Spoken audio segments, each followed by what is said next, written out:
It's Mother's Day. Not only is it Mother's Day, it is Season 3, Episode 19, if you're keeping score at home. So, a year ago, we did a Mother's Day. And I don't know if you remember it. I do, sort of, vaguely. Here's what I remember about that one. Did a drink for my mom. And it was fun. And because I didn't know what to do for my mom because I wanted to make her a cocktail. But she drinks wine from a box. And I can't make wine from a box. So I did the next best thing. I did a wine drink, a sparkling wine. And we did the peach. The Bellini? We did a Bellini. Boom! So tonight, it's the Copenhagen cocktail. Paul, what in the world does that have to do with moms? My mom's from Denmark. Come on, it's all going to make sense. I promise you, it's going to be delicious. Only business, monkey business. Right here. Come on, let's go. Let's have some fun. You ready? Here we go. Woohoo! Yeah! Folks, it's Blue Monkey Quarantine time. Let's do this.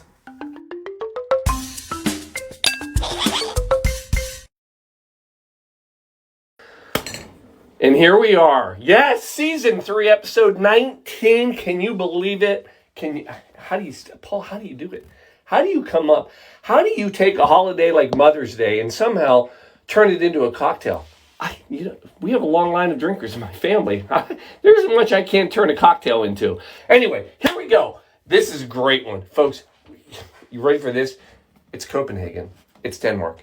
We're going back to the year 1043. 1043. Oh, yeah. That's the first written record we have of Copenhagen.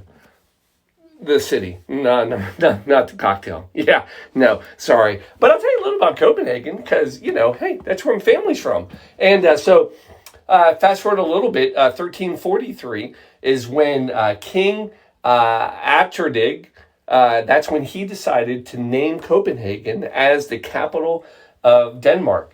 And, prior to 1043, Copenhagen was around all the way back to like 700. Of course, back then we had a lot of Vikings running around. Matter of fact, if you go to Denmark, you go to a little city called Roskilde. There is the Viking ship museum. Yeah, just about 30 miles or some sort of kilometer number that I can't do the math on is where you would be. Who cares, Paul? But I'll tell you this about Denmark. Copenhagen. Typically always voted the happiest place to live. We're a jolly bunch. We're just fun people. This is every year. Look, it's so big. We have a word for it. You've heard it before. Hygge, the hygge life. Yeah, that's Danish, my friend. And that's all about warmth and, hospitality and just living in harmony and spirit. And it has a lot to do with all we drink. I'm just going to tell you right now. It's cocktails. And they know what they're doing. And look, this is no secret. Back in the 50s, Walt Disney visited Tivoli Gardens to learn how to do the ultimate amusement park. Because here's what you may not know. Tivoli Gardens is in Copenhagen, Denmark.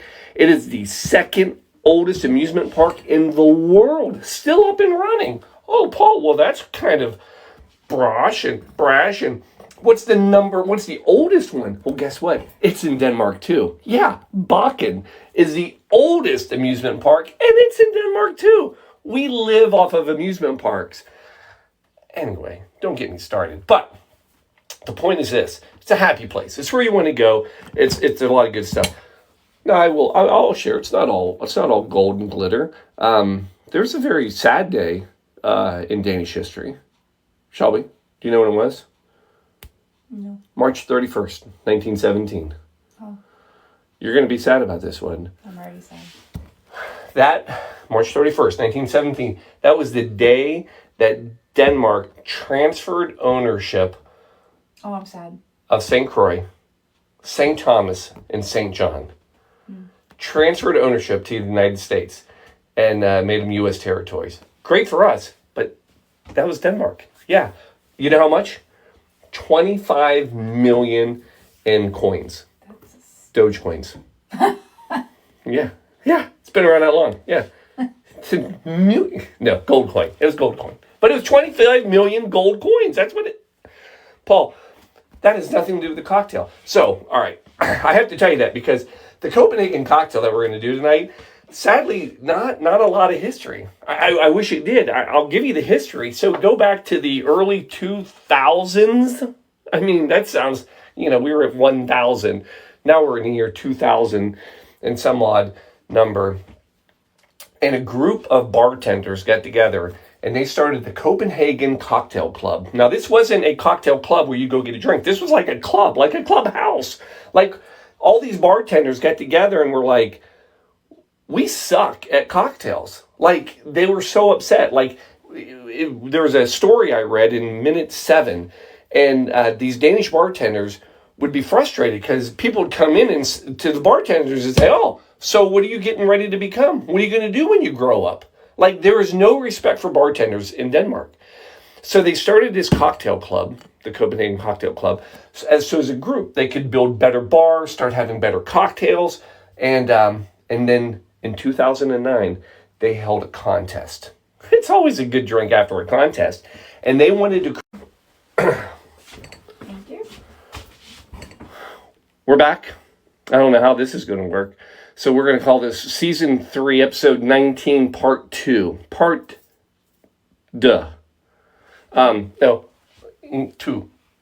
Part 2. That's Danish for 2. So we're back. I don't know how this is going to work. And I don't know where I lost you. But we're going to just jump right into what's in the drink, Paul. So we're making the Copenhagen cocktail. And here's what I can tell you that's in it. We didn't lose a lot, by the way, in terms of time. We didn't lose any time. It's amazing. So the first thing that's in this drink, because it's Danish, we're going with cherry herring. Not to be confused with herring. Herring is a fish. If you ever had an alcohol made out of herring, throw it back. That would be horrible. Would that not be horrible? That would be bad, Shelby. So, but herring is delicious. My mom loves herring. Anyway, cherry herring is a cherry liqueur, and it's from 1818. Shelby, did I ever tell you my trick of how I remember it's from 1818? Read the bottle. It's on the bottle. It's very good. It says so right here. Cherry liqueur, 1818. See, she's good. She's been around me a while. So anyway, Peter Herring is the one who came up with this back in 1818. It was an old family recipe, not his recipe, not his family. He got it from his boss's wife. I'm sure there's a story there. But anyway, now there's other cherry liqueurs out there. One is Kirschwasser. That means cherry water. It's actually cherry brandy. Some people just call it Kirsch. And that's good. That is a clear cherry brandy liquor. And it's bitter and herbal, and that's because they put the cherry pits in it and they distill it. Very different. And then there's also Luxardo Maraschino liqueur, which we've used many times. Beautiful bottle, right here. Now the thing about that's also clear, and it's also a little bit bitter. The cherry herring that we want to use. It's a deep red color. It uses the actual cherry. It's got a very natural cherry sweet flavor. It's going to be delicious. And it's from Copenhagen. I mean, you got to have it in the Copenhagen. The next thing that's going to be in this, and we've never used it, Geneva. So what is Geneva? So Geneva, the word itself is Dutch. And it means juniper. And it's a gin. As a matter of fact, if you had a pocket guide, such as this, you would see that there are several types of gin. There's London Dry, Plymouth, Navy Strength, Old Tom, Slow Gin, and Geneva. We've never done Geneva before. Now, here's what you need to know about Geneva. So, it is juniper, and it's kind of a gin, and a lot of people call it Dutch gin, but that's because it's made by the Dutch originally, and it's a precursor to Plymouth gin. It's got juniper and it's got all of those types of, the nuts and the berries and that, pine flavor. But here's the thing. It's also got a malty flavor to it. Imagine this. If gin and whiskey got married and had a baby, their baby would be named Geneva Because, so typically gin takes a distillate and then it adds the juniper and all the nuts and berries, and then you have this beautiful gin deliciousness. But when you make Genever, it's actually that same distillate, but then there's a second distillate liquor, which is basically roasted barley, malt, corn. So it's, again, more like a whiskey. They mix those two, and then they add a third distillate. And then you end up with what's either called an old Genever or a young Genever. A young Genever will have less than 15% malt wine added. And if it's an old Genever, which this is, it'll have more than 15%. So if you ever just drink this by itself, you'll taste it. It's rich, it's thicker, and it's got you can taste like a little bit of a whiskey. We had some tonight, Shelby. Whiskey, you can taste the whiskey in the back. Absolutely. Yeah. Deliciousness, right?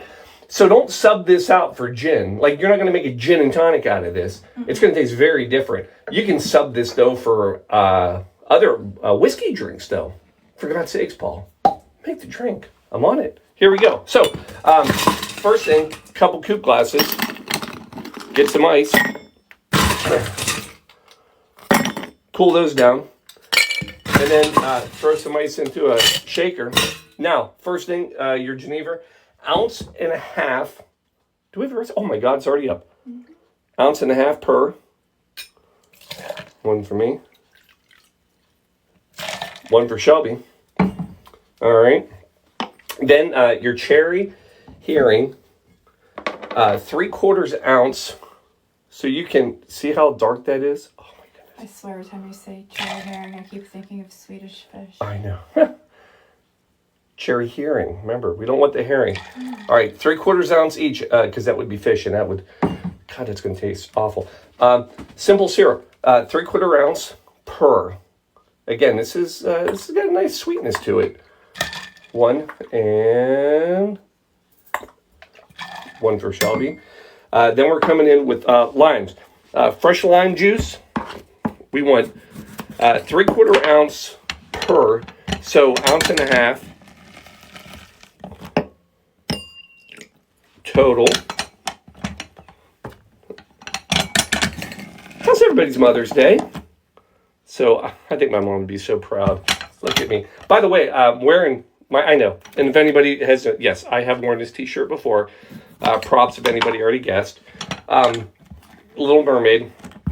You know, they say Disney, when he was in Copenhagen, he did get the idea for the Little Mermaid from seeing the actual Little Mermaid sitting in Copenhagen. This poor statue, just if you've never seen, this is a real statue that's the true Little Mermaid. This thing gets desecrated quite often. You know, it's been decapitated twice in history. Don't tell my daughter. She'll cry. So there's 1.5 ounces of lime juice. The other thing that the Danes are known for, and that is what's called emergency. The C stands for Copenhagen. Emergent Copenhagen is what it really is all about. So, yeah, we've been making this stuff in Copenhagen for years. And we're going to share it. Yeah, 1043. Yeah, there's a little picture right down at the bottom of King Atradi. Right? Just put a little bit in there and be happy with it. And the last thing, Angostura bitters. Again, because this is a whiskey kind of a type thing, bitters are going to work. So, just a couple dashes, one per. And, folks, there it is. Coming back in. Shimmy, shimmy, shake.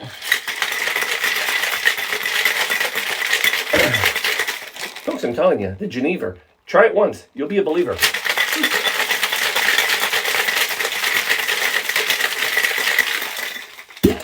Woo! Safe. We're good. Clean out the glasses. Dog's coming in for his drink.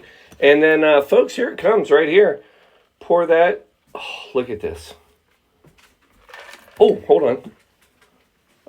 Let me scoot these over. Is that better? Yeah. Here we go. Is that look? Actually, you can put it back. I put the cans off. Oh. Folks, look at this. Oh. You woke them up. I know. And then garnish. Come in go with a nice, we're going to go 1 and, Smells nice.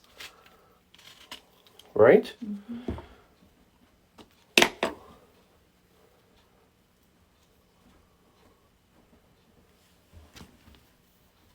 Right there. Boom. Folks. Copenhagen cocktail, quarantine style. Of course. It's what we do. Now, is it delicious? It's from Denmark. There's a reason they're called Great Danes. Everything's great in Denmark. Oh, yes. Another new favorite. So, oh my gosh. The cherry, boom, right up front. Not a whole lot of citrus at cherry strong, but you can get the malty, a little bit of almost a whiskey, but a little juniper. It doesn't taste like anything gin. If you are like, oh, I'm afraid of gin, don't be afraid of the gin either. Delicious stuff. Folks, last thing I'm going to leave you with. Give you a little bit about last thing about Denmark, because a lot of people are asking, Paul, everybody's from Denmark. So not only is my mom from Denmark, her mom's from Denmark. My sister, who's also a mom, not my mom, she was actually born in Denmark. They were Virginia. Oh, it is West Virginia. I know, that's why I have to clarify. So all three, all born in Copenhagen. So long line names. And people ask me, Paul, do you speak Danish? Rather, Taylor du dansk? Yeah, in smule. This is what I know, people. This is what I know. Anyway, but we have a fun thing in Denmark. So the word mom in Danish, it's not crazy. It's just more. And dad is fa. Now, there's a reason I got to give you dad, too. But more is mom. So if you wanted to tell a joke, I guess you could say der mor, and that'd be your mama. But we're not telling mama jokes here. What I want to tell you is the coolest thing we have. So in Denmark, because the hardest thing is like whose grandparent is whose. So when you say your grandma, it's like, well, who's grandma? Mom's or dad's? But like my kids and myself, see, my mom to my kids, my grandma or their grandma is far more father's mother. But on my sister's side, my mom, that's their mama. So your mama is mother's mother, and your farmor is your father's mother. And that is your Danish history lesson and language lesson all rolled into one. Folks, it's Mother's Day. So to all the moms out there, I say, skål. Cheers to you. Have a great Mother's Day. Oh, I'm coming in for one. Here it is. Chink. Oh, lovely. Oh, does this work? Look at that. Oh. What is that? We'll talk about that later. Folks, happy Mother's Day. Love you all. Loved all the moms. Love you, Mom. Good night, everybody. Cheers. Skål.